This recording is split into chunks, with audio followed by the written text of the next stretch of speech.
सभी को जय मसीह की। परमेश्वर पिता का हृदय से धन्यवाद हो आज के इस दिन के लिए। आज हम परमेश्वर के वचन से मनन करेंगे। लूका रचित सुसमाचार उसका 19 अध्याय उसके 1 वचन से लेकर के 10 वचन तक, जहां परमेश्वर के वचन में इस प्रकार से लिखा हुआ है। वह यरीहो में प्रवेश करके जा रहा था, जहां जक्कई नामक एक मनुष्य था, जो चुंगी लेने वालों का सरदार था और धनी था। वह यीशु को देखना चाहता था कि वह कौन सा है, परंतु भीड़ के कारण देख ना सकता था, क्योंकि वह नाटा था। तब उसको देखने के लिए वह आगे दौड़कर एक गूलर के पेड़ पर चढ़ गया, क्योंकि यीशु उसी मार्ग से जाने वाला था। जब यीशु उस जगह पर पहुंचा तो ऊपर दृष्टि करके उसने कहा, हे जक्कई, झट नीचे उतर आ, क्योंकि आज मुझे तेरे घर में रहना आवश्यक है। और वह तुरंत आनंद से उतरकर उसे अपने घर ले गया। यह देखकर सब लोग कुड़कुड़ाकर कहने लगे, वह तो एक पापी मनुष्य के यहाँ जा उतरा है। जक्कई ने खड़े होकर प्रभु से कहा, हे प्रभु, देख, मैं अपनी आधी संपत्ति कंगालों को देता हूं, और यदि किसी का कुछ भी अन्याय करके ले लिया है तो उसे 4 गुना फेर देता हूं। तब यीशु ने उससे कहा, आज इस घर में उद्धार आया है, इसलिए कि यह भी अब्राहम का पुत्र है, क्योंकि मनुष्य का पुत्र खोए हुए को ढूंढने और उनका उद्धार करने आया है। ये हमारे प्रभु परमेश्वर का जीवित और पवित्र वचन है। परमेश्वर इस वचन के पढ़े और सुने जाने पर हम सभी को आशीष दे। आमीन। मेरे प्रियो, ये जो वचन है, ये जो वाक्य लिया गया है लूका रचित सुसमाचार उसके 19 अध्याय के 1 वचन से लेकर के 10 वचन तक, और जिसको हम चुंगी लेने वाले जक्कई के नाम से जानते हैं। और इसमें हमने बहुत बार मनन किया होगा, इसे हमने बहुत बार सीखा होगा, समझा होगा, और इस वचन के द्वारा शायद हमने बहुत से वचन भी सुने होंगे। लेकिन परमेश्वर के वचन का धन्यवाद हो कि जब भी हम परमेश्वर के वचन को पढ़ते हैं, परमेश्वर हर बार हमें एक नया मन्ना देता है, एक नया प्रकाशन देता है। अगर आप इस वीडियो को देख रहे हैं तो मैं आपसे विनती करता हूं कि आप इसको एंड तक जरूर देखें, क्योंकि परमेश्वर आपको इसके द्वारा बहुत आशीष देने वाला है। और हो सकता है आज आपके जीवन में परमेश्वर अलग रीति से काम करे। वचन में चलने से पहले मैं आपके साथ कुछ चीजों को क्लियर करना चाहूंगा। सबसे पहले हम ये जानते हैं यरीहो क्या है। यरीहो एक शहर है जिसके बारे में पुराने नियम में जिक्र है कि जब यहोशू अपने लोग जो इजरायली थे, मूसा के मरने के बाद जब यहोशू को इजरायलियों की कमान दी गई कि अब तू इनको वाचा के देश में लेकर के जाएगा, प्रॉमिस लैंड में लेकर जाएगा, तो बताते हैं कि जब वो लोग जा रहे थे तो उन्हें यरीहो शहर मिला। और यरीहो शहर में जाकर के तब क्या होता है कि जो यहोशू होता है वो 2 भेदियों को भेजता है, 2 स्पाई को भेजता है कि जाकर के तुम यरीहो शहर का भेद लेकर के आओ। जहां पर हम पाते हैं कि राहाब वेश्या उसको मिलती है और राहाब वेश्या उसको छुपा करके रखती है। तो मेरे प्रियो, जो यरीहो शहर है वो बहुत अच्छा शहर नहीं है। ऐसा नहीं है कि उसमें कोई बहुत अच्छी खूबी हो या बहुत अच्छी अच्छी बातें हो।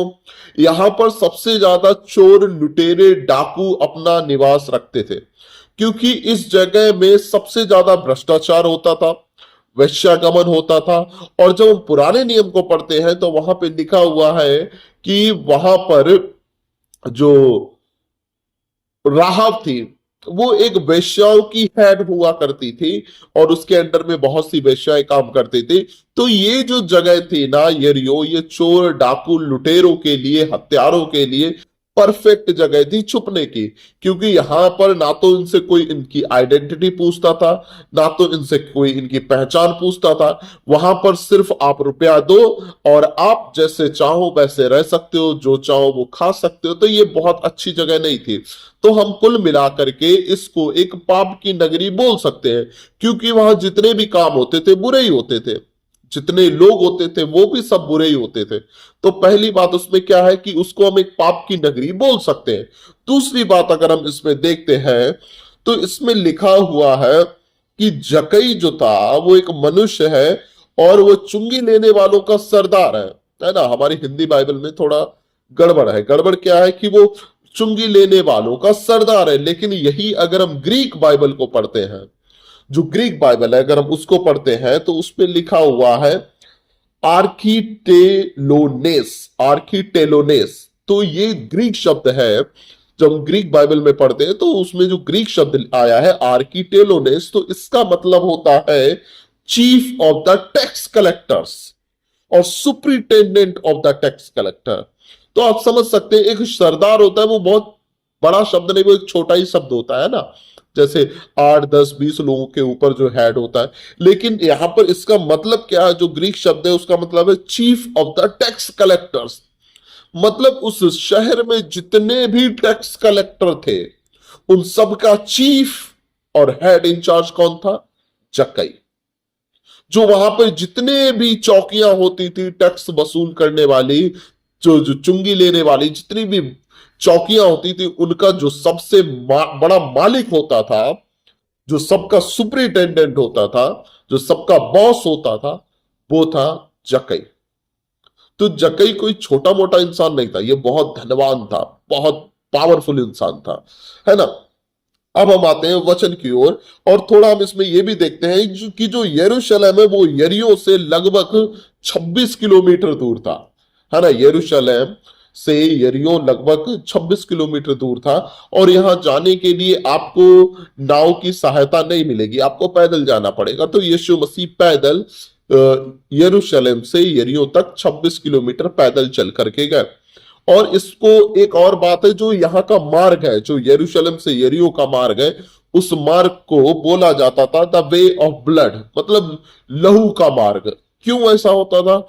क्योंकि यहाँ पर बहुत से लोगों का क्या होता था, जैसे मैंने आपको पहले भी बताया कि यहाँ पर ज्यादातर चोर डाकू लुटेरे रहते थे और ये लोग क्या करते थे, मार्ग में छुप करके बैठते थे, घात लगा कर बैठते थे और कोई व्यापारी आता था या कोई व्यक्ति आता था तो उसको लूट लेते थे, उसको मारते थे और कभी कभी जान से भी मार देते थे। तो क्या होता था ना कि लोग मर जाते थे, है ना। यीशु मसीह ने भी एक दृष्टांत में बताया था कि एक व्यक्ति था, वो यरूशलेम से यरीहो की ओर जा रहा था और उसे डाकू मिले और डाकुओं ने उसको लूटा, मारा और सब कुछ उसका छीन लिया और वो चला गया। फिर यीशु मसीह ने बताया कि फिर वहां पर 2 लोग 3 लोग आए, है ना। एक व्यक्ति आया, वो याजक था और वो देख के चला गया। फिर एक और व्यक्ति था जो मंदिर को जा रहा था, वो देख करके चला गया। फिर वचन बताता है कि फिर वहां पर एक यात्री आया और उसने उस पर देख करके उस पर तरस खाया, उसके घाव पर तेल मला, पट्टी बांधी, फिर उसको सराय में लेकर गया। तो यीशु मसीह ने एक बहुत अच्छा दृष्टांत बताया कि मतलब अच्छा पड़ोसी कौन है इस बात को लेकर के। तो देखिए यहां पर भी यीशु मसीह ने बताया था कि डाकुओं ने क्या किया, उसको मारा, कूटा और अधमरा छोड़ दिया। तो मतलब ये जो रास्ता था ये बहुत अच्छा रास्ता नहीं था, इसको लहू का रास्ता कहते थे, मतलब blood of way of blood.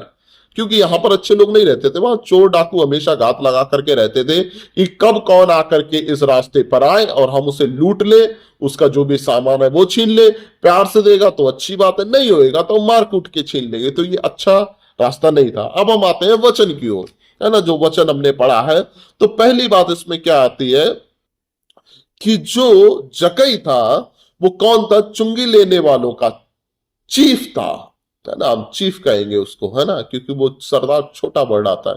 तो वो चीफ था, सुप्रिटेंडेंट था और वह धनी था, है ना। इतना सब कुछ होने के बाद भी ना उसके मन में क्या था, वो यीशु मसीह को देखने के लिए उसकी हिम्मत नहीं थी कि वो सामने से जाए।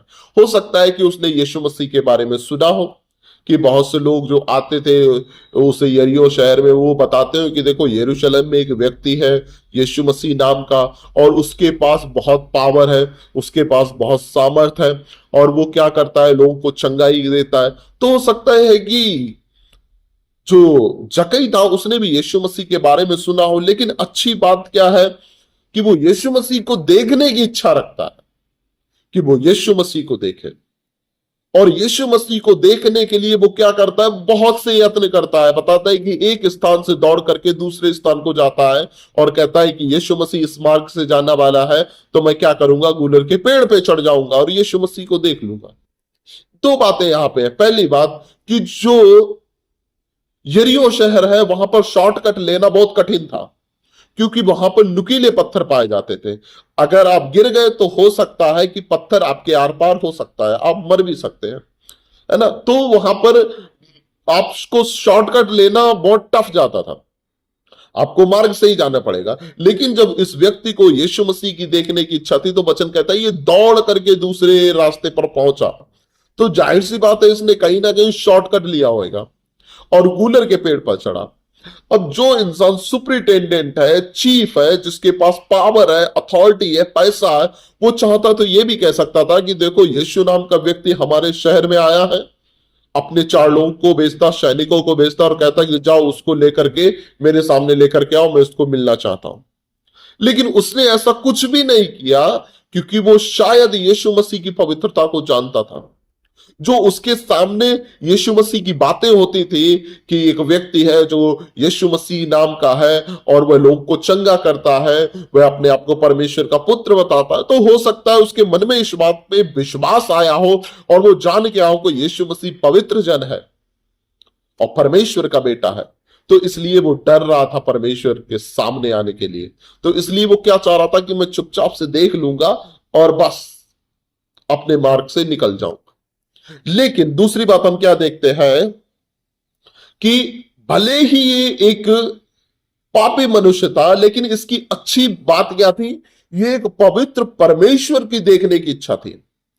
अब क्या है क्या नहीं है ये मायने नहीं रखता। पहली बात में हम क्या देखते हैं कि वो एक बड़ा आदमी था, बड़ा पैसे वाला था, एक चीफ था, है ना। लेकिन फिर भी उसने क्या किया, वो हर एक यत्न किया यीशु मसीह को देखने के लिए।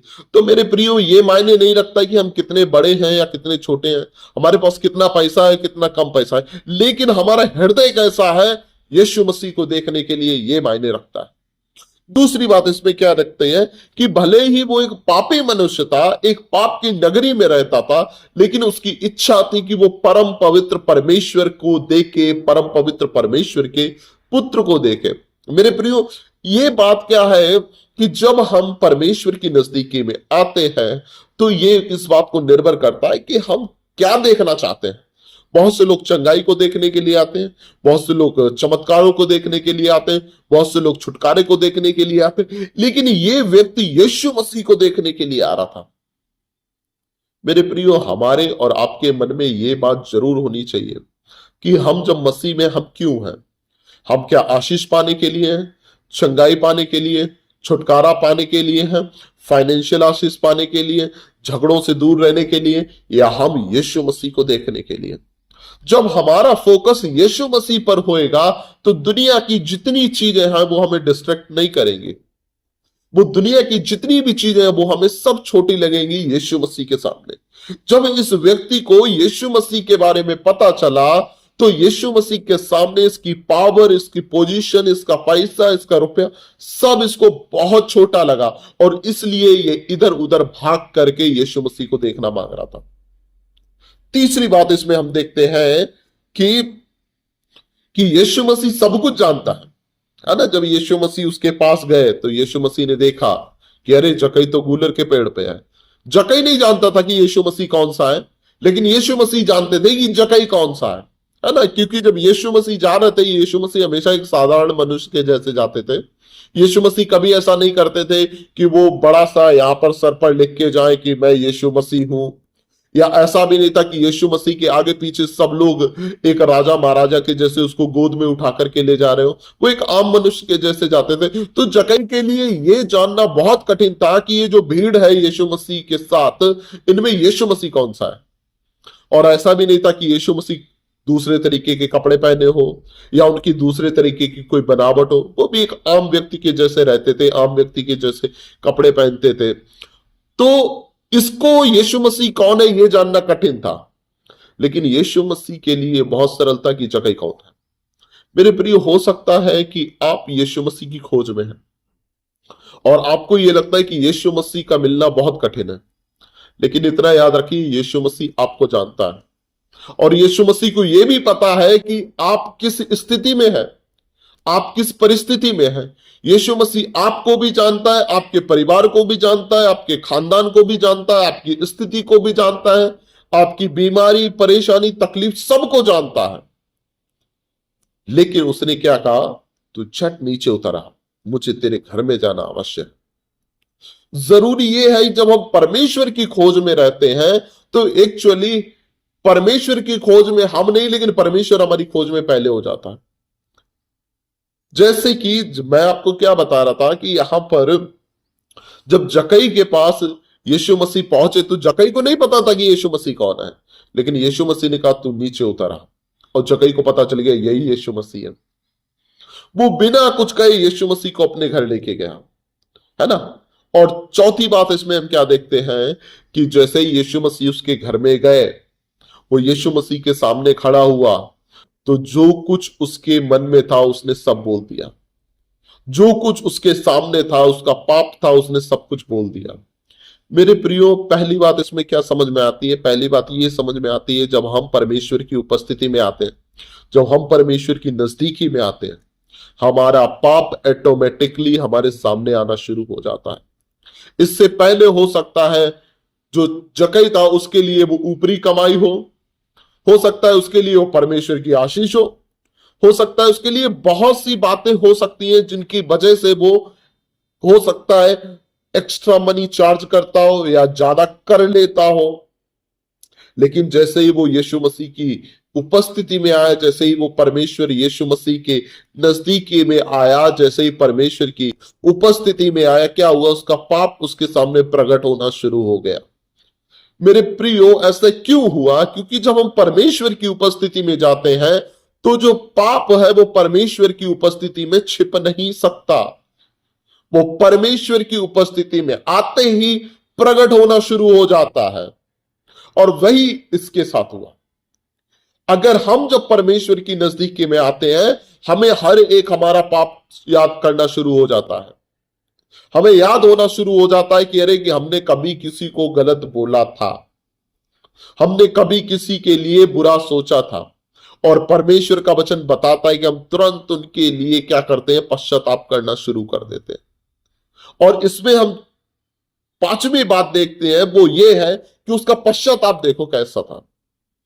उसने तुरंत क्या कहा? प्रभु, अगर मैंने किसी का जो मेरी आधी संपत्ति है वो मैं कंगालों को देता हूं, है ना, और जो किसी का अन्याय से ले लिया उसको 4 गुना फेर देता हूं। ये पश्चाताप है। और बहुत से लोगों का पश्चाताप कैसा होता है?